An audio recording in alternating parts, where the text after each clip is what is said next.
Hey everyone, welcome to week 76. Today's day 3. Today's Wednesday. This is our third day on our ongoing number 2 pencil week. We'll see how we're going to do today. Okay, let's get started.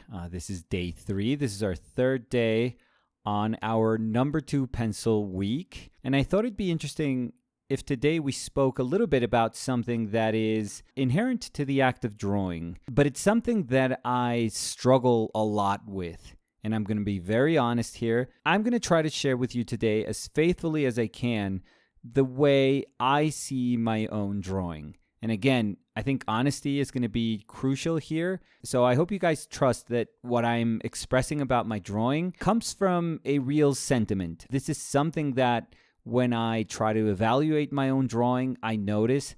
And when I'm aware of my own drawing history, I can kind of understand why I've taken decisions to draw the way I draw. Now, having said that, I don't really draw in any particular way, but I do think that with the drawings that I've been doing throughout this week, there is a sense of unity. If you give me enough time with a drawing, these are the sort of drawings that I'm going to do. Granted, if I know that I'm going to have a little more time with a drawing, or if I know that the drawing is not going to be recorded and I can just hunch over my paper and achieve finer detail in my drawings, I know that perhaps these drawings can turn out a little bit different. Maybe they're going to be a little more sensitive, a tad more sensitive. But I think that their nature is still going to be the same. I think that my drawings will change depending on how much time I have to draw. I think that's something that we can all understand. If we have 5 minutes to draw something, the drawing is going to feel different than if we had 20 minutes to draw something. And it's going to feel very different from a drawing that we can execute in an hour's time. So that's where my drawing will change. When I have a shorter amount of time, I am for sure more committed to my mark making. My line work is far heavier. I would say that I usually need about half an hour, 45 minutes of doing those sort of drawings, of warming up in a sense, to feel like I'm getting a good hang of, how to commit in those shorter times, in those shorter poses if I'm drawing from life. But let's concentrate on the nature of these drawings, on the character of these drawings. I think that if I examine my draftsmanship, I don't know if I'm as committed as I would love to be. I think that I'm still very scared of my heavy-handedness, and I haven't been able to fully accept it. And because I don't accept it, I think that my drawing, I'm not saying it suffers for it, but as drawing goes, I haven't really been able to explore the depths, let's call them, of the expressiveness that comes with having heavy hands like I do. So because I've always known that I've never had the finest of touches, because I have a tendency to misproportion whatever it is I'm looking at, not only figures, I actually change the proportions of everything I draw. You could say that it's just bad drawing, but sometimes I really do feel that I'm pushing things, that I'm being moved by something. And I can sense that because I'm moved, because whatever aspect of my subject matter just grabbed my attention, I try to push those things through drawing. And one of the ways that I've just instinctually managed to communicate the degree in which something moves me is by altering proportions, and it just gives me a super easy way to access hierarchies. So I do think that my inability to do a well-proportioned drawing is partly because my drawing is not as strong as I wish it was, and partly because I am consciously acknowledging that I want to find more expressive routes for my drawing, more distorted possibilities to communicate that which moves me. But one thing that I've noticed for sure is that when I had to call upon my drawing and rely on a more disciplined aspect of my drawing, I always came up short. If there was a drawing that needed for me to be very subtle, to have like a very light touch, I noticed that I would always ruin those drawings. Ruin in the sense that you could tell that there was an intent for the drawing to be light, and that my hands and my own sensibility weren't good enough to execute those sort of drawings. Now, there's nothing wrong about this. There's absolutely nothing wrong. We could have a very heavy drawing like the one I think I have, and we could just acknowledge that There are certain things that are going to fit that drawing naturally, and it's going to look beautiful. There's going to be a lot of empathy between subject matter and the way we naturally execute it. And there's also going to be moments where the nature of that subject matter and our own tendencies just don't match, and we have to fight a lot with that drawing. And again, that's totally fine. That's completely fine. I think that the best of draftspeople, we obviously don't see them struggling with those things, but I'm guessing that they have to work really, really hard to try to accommodate their drawing based on the needs of their subject matter. These are tremendous draftspeople throughout history. And like I've always said, we can try to see their work as something that we are going to try and achieve. It is a challenge that we put in front of ourselves, and we can tell ourselves, I want to get there someday. Or we can celebrate it because we know that we can work as hard as we can, but we're never really going to get those same results. I personally, for example, I adore John Singer Sargent. I absolutely adore Sargent. And it's very easy to say, I am never going to paint like Sargent. I'm never going to have the ability to paint like Sargent. It doesn't mean that I'm not going to fight every single day to be the best painter I can be, but it just means that I'm not that painter. I'm never going to be able to get remotely close to the ability that he had, because I truly believe that there's many things. There's many formal aspects of painting and drawing and sculpting that we can work really hard to try and get, and we can actually get close to those things. We can actually sense ourselves getting better. But there are things that are very hard to grasp that make those people that are amazing extraordinary. And those things, I don't think those things are meant to be things that we can set as objectives. I don't. I think that these things are almost invisible because those are the very things that make those people special. So we're not meant to be as good as Rembrandt or as good as Sargent. We are meant, through looking at their work, to be reminded that we have to work as hard as we can to be the best version of the painters that we can be. They are reminders. They are there to tell us this is the potential that painting or drawing has when you can fully express through it. Old masters and fantastic artists throughout history, they're there to just remind us of those things. They're not there to put us down. They're not there to, humiliate us and to depress us because, suddenly we realize that we're in our 30s or 40s and we're walking through a museum and we just happen to see a painting that Van Dyck did when he was 18 years old. And trust me, I know that feeling. I know that feeling where your heart just kind of sinks and you realize, I will never in my life get to be in the vicinity of somebody as good as Van Dyck. That's never going to happen. I know the pain that comes from comparing ourselves to these amazing masters throughout history. But I think that at some point we have to understand who we are, and then we have to make choices. So I'll try to explain some of the choices that I made when I realized that I was heavy-handed.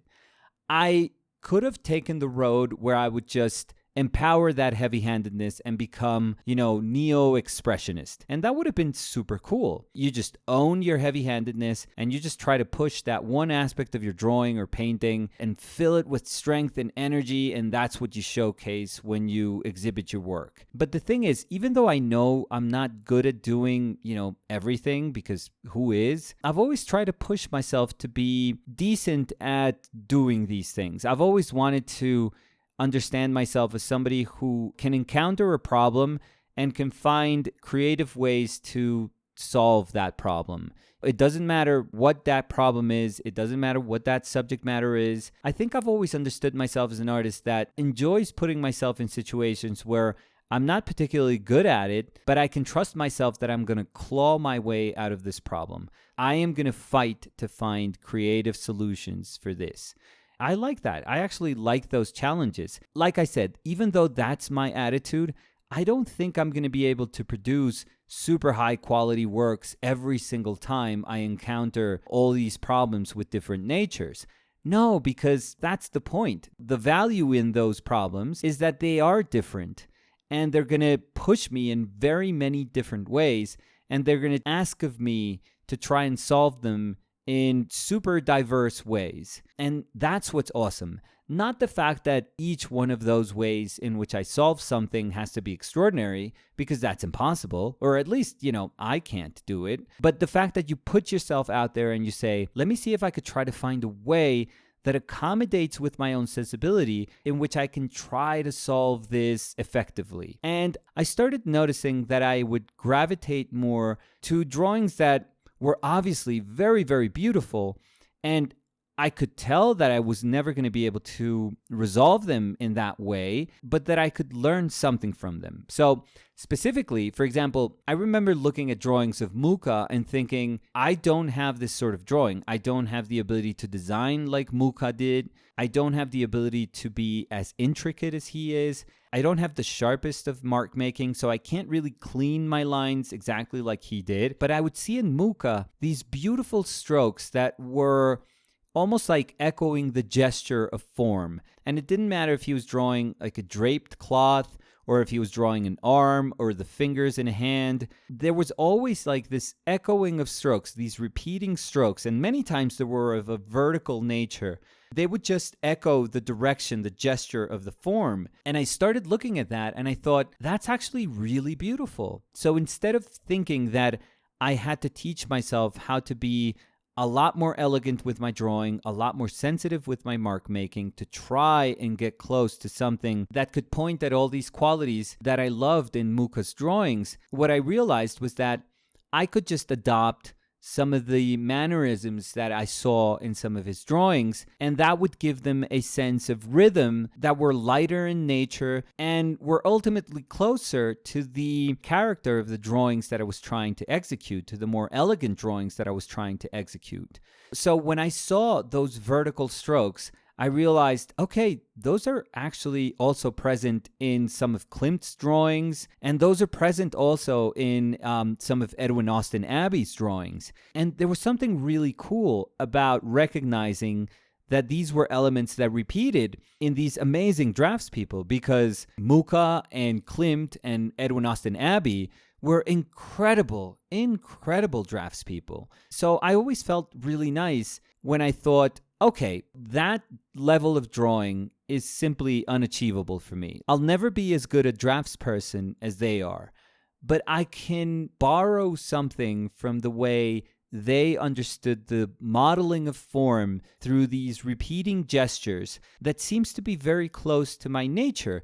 And I think that as a painter, I also kind of understood the brushiness of those hatchings and those strokes. So when I discovered that the direction of those strokes can add a level of sensibility to a drawing, I was like, okay, this is something that I can invite to my own drawing. And even though my own drawing won't really share a ton of things with all these people that I admire, I can trust that by inviting this manner of solving something, I'm actually able to tame, if you will, a bit of my heavy-handedness.